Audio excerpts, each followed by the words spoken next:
तो going forward बात करते हैं इसके नेक्स्ट साइड इफ़ेक्ट की मैस्टरबेशन के, तो वो है मेंटल डिसऑर्डर्स।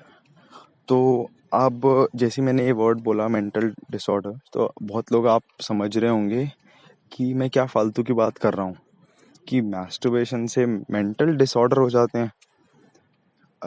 मैं आपको बताऊं कि हाँ, ऐसा होता है।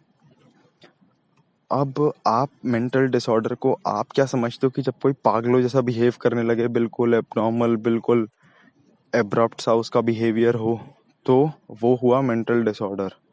पर ऐसा नहीं है।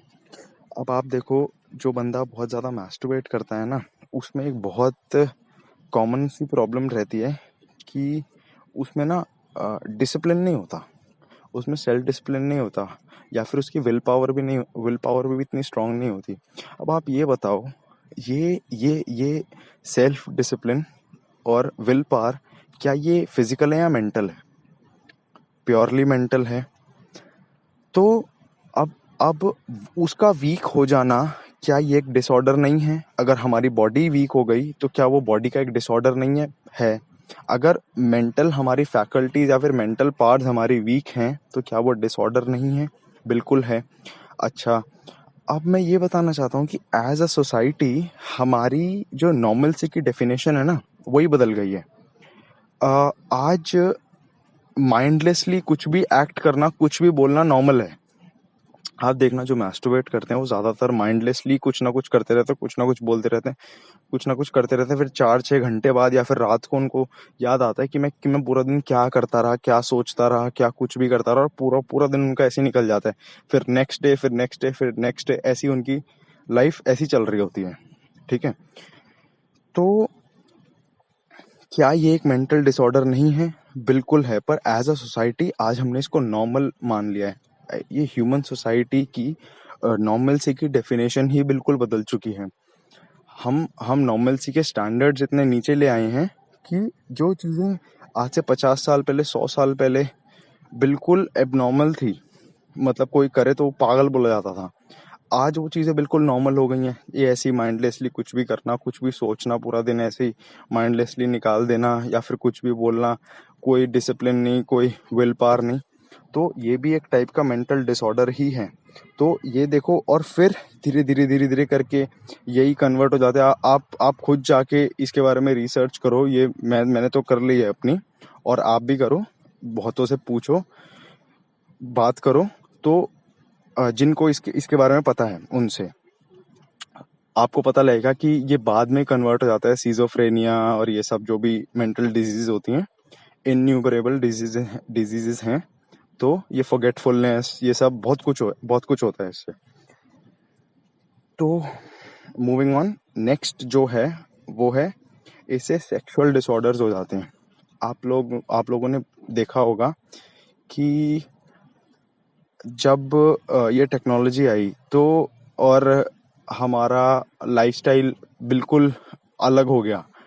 तो टेक्नोलॉजी आई तो ऑब्वियसली कुछ अच्छे उसके इफेक्ट्स थे, कुछ बुरे थे, या फिर हमने उसको बुरे तरीके से यूज़ किया। तो उसमें ये था, हमने एक्सप्लिसिट कंटेंट, सेक्सुअल कंटेंट बहुत ज़्यादा देख के अपने माइंड को इनएप्रोप्रिएटली स्टिमुलेट करके, और हमने अपने बॉडी को डिप्लीट किया। ठीक है, उससे हुआ क्या कि आज आपने देखा कि बहुत सारे लोगों को बच्चा पैदा करने में प्रॉब्लम्स होती हैं, तो उसके लिए ये क्लिनिक्स हैं, क्या बोलते हैं इनको, जो टेस्ट ट्यूब बेबीज करवाते हैं ये लोग। तो ये किस लिए हैं? क्योंकि एज अ जनरेशन हमने ध्यान नहीं रखा कि आइडियल्स क्या थे, और इस लाइफ को, इस बॉडी को कैसे कंडक्ट करना था, आइडियल हेल्थ क्या होनी चाहिए थी। तो हमने एजैकुलेट कर करके आज अपनी ऐसी हालत बना ली है कि आज एक गली का कुत्ता रिप्रोड्यूस कर सकता है, पर हम नहीं कर सकते। कैसी हालत है हमारी। तो सेक्सुअल डिसऑर्डर्स हो जाते हैं। आपने बहुतों को देखा होगा, इरेक्टाइल डिसफंक्शन हो जाता है, या फिर कई कई ऑनलाइन बहुत ज़्यादा फेमस है PIED के नाम से, पोर्न इंड्यूस्ड इरेक्टाइल डिसफंक्शन। तो ये नॉर्मल सेक्सुअल बिहेवियर्स नहीं है, ये एकदम एक्सट्रीम्स हैं। और देखो भाई, नुकसान किसी का भी नहीं है, अल्टीमेटली नुकसान आपका ही है। बहुत सारी चीज़ें ठीक भी नहीं होती। अभी सुनने में आ रहा था किसी, वो एक यूट्यूब चैनल है मंथन हब, जाके उसको भी देखो आप लोग। तो मंथन हब आप जाके देखो, उसमें आया था कि एक ऑडियो है, उसमें एक बंदे ने 8 से 10 लाख रुपए खर्च कर दिए अपने से केवल इरेक्टाइल डिसफंक्शन को ठीक करने के। तो वो फिर भी ठीक नहीं हुआ। तो आप बताओ ना, एट लास्ट लॉस किसका है? आप लोग का ये। अच्छा, फिर नेक्स्ट पे चलते हैं। तो एक ये जो डे टू डे लाइफ में एक बहुत ज़रूरी चीज़ है, सेल्फ कॉन्फिडेंस। वो जो बंदा मैस्टरबेट करता है या फिर उसकी सेक्सुअल इंडल्जेंस बहुत ज़्यादा है, उसमें सेल्फ कॉन्फिडेंस नहीं रहता। सेल्फ कॉन्फिडेंस और ईगो में फ़र्क है, ठीक है? सेल्फ कॉन्फिडेंस बहुत एक डीप चीज़ है, बहुत इनर चीज़ है। और ईगो एक बहुत ही सुपरफिशियल चीज़ है, बहुत ही ऊपरी लेवल की चीज़ है। जैसे डीप सी होती है, डीप सी एकदम शांत होती है, साइलेंट होती है और बहुत डीप होती है ना। तो अ, वही डिफरेंस है सेल्फ कॉन्फिडेंस और ईगो में।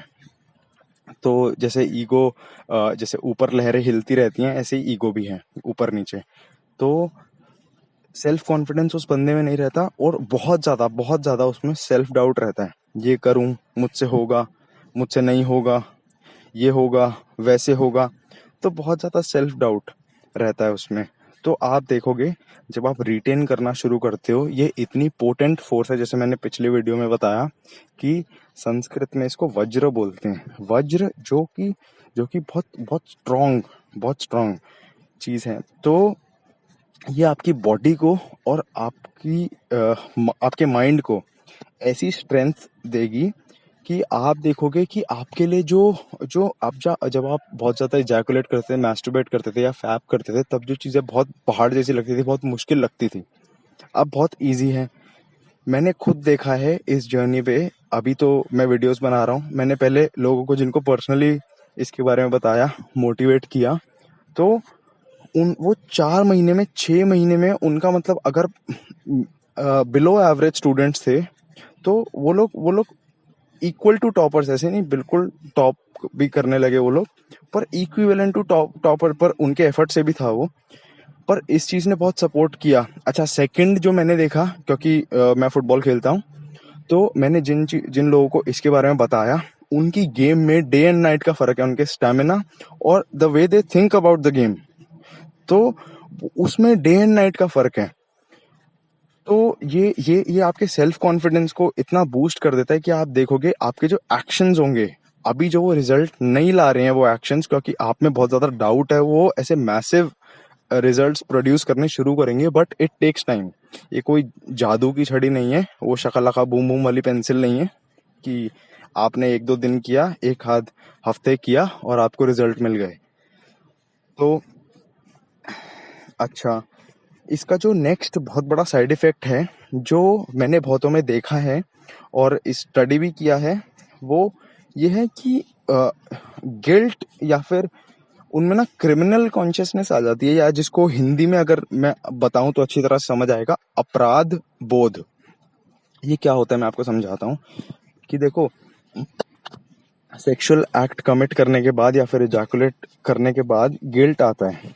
और अ, वो गिल्ट ना वो ऐसे नहीं कि वो गिल्ट ना इंटेंसिटी में कम हो जाता है जब आप अपने डे टू डे एक्टिविटीज में लगते हो। पर ऐसा नहीं है कि वो कभी चले जाता है, वो इंटेंसिटी में कम हो जाता है, क्योंकि आपके आपके माइंड की स्क्रीन पे आपके डे टू डे थॉट्स आ जाते हैं। तो इसीलिए, पर आपके हमेशा मन में ऐसे रहता है कि मैंने कुछ गलत किया, मैंने कुछ गलत, कैसे कोई कोई क्रिमिनल होता है ना, उसके मन में रहता है कि मैंने कुछ गलत किया, मैंने कुछ गलत किया, ऐसे रहता है। तो ये जो कॉन्शियसनेस है, ये बहुत बहुत खराब है। इसको बोलते हैं अपराध बोध, साइकोलॉजी की लैंग्वेज में इसको बोलते हैं क्रिमिनल कॉन्शियसनेस। तो अगर ये रहता है, तो इससे ना धीरे धीरे करके आप देखना, over a period of time, या फिर जो मेंटली पहले से ही बहुत वीक है या फिर बहुत वीक हो चुके हैं, मैस्टरबेट कर करके, फैप फैप कर करके, आप देखना over a period of time उनमें ना सुसाइडल थॉट्स आने लगते हैं। तो अब आप ये बताओ कि आप डायरेक्शन देख रहे हो, कहाँ कहाँ जा रही है गाड़ी, कहाँ मतलब एकदम ऑफ द क्लिफ जा रहे हैं। तो बस इसको और एक्सप्लेन करने की जरूरत तो है नहीं, आप बस इसकी ग्रेविटी समझो, मैं जो समझाना चाह रहा हूँ।